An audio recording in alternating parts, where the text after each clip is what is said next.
God's voice can be heard everywhere. The gravity of the time. BD number 4861.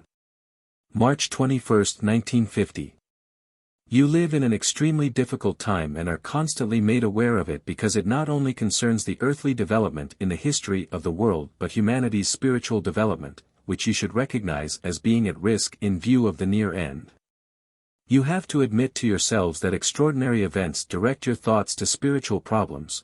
You also have to admit that the references to the last days match old prophesies regarding the end, and thus you must pay attention to them and be full of gratitude when thinking of the one who is admonishing and warning you. You ought to take every reference seriously and look at all earthly happenings in relation with people's process of development. You ought to know that every occurrence is merely a means to induce the human being to work at improving his soul, so that he will voluntarily strive towards God. This time is so grave because the consequence of a person's life on earth is of utmost importance, since missed or wrongly used time on earth cannot be repeated and yet no one can be spared the responsibility for it. But all admonitions and warnings are only possible such that they will not result in compulsory faith.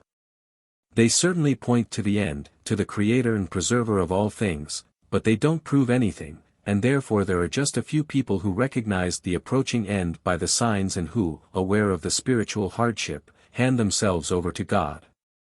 Then they shall speak on behalf of God and His kingdom, they shall try to convey their assured faith to their fellow human beings, they shall at all times be in contact with their Father of eternity and accept the warnings and admonitions imparted to them in order to pass them on to those who are still distant from God. He that hath eyes to see, let him see. He that hath ears to hear, let him hear.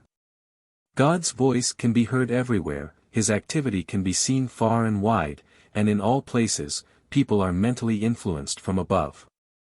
Yet their will is free, and God will not forcibly influence anyone even if an extraordinary experience clearly reveals God's activity. The time until the end gets ever shorter, the signs will increase, thereby facilitating everyone's realization and belief, and if a person is of good will, he will not resist and close himself to these indications. For God's grace takes effect in all places, the rays of the tiny lights which flare up everywhere can be persuasive if a person does not obscure them by not allowing himself to be affected by the rays. And blessed is he who follows such a ray of light and need not spend the last days in darkness. He will take the right path which will safely lead him to the goal, to God, his Father of eternity. Amen.